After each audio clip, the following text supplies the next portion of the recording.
Hello বন্ধুরা, আজ ভোলা মাছ দিয়ে নতুন স্বাদের নতুন রেসিপি বানালাম।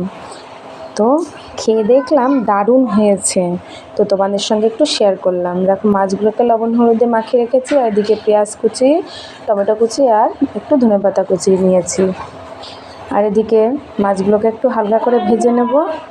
আর এদিকে নিয়ে নিয়েছি একটু বেসন, চালের গুঁড়ো, হলুদ, লবণ, গরম মশলা গুঁড়ো আর একটু মশলার মধ্যে ছিল লঙ্কা, আদা, জিরে, রসুন পেস্ট করা, সেটা একটু নিয়েছি 1 চামচ মতো।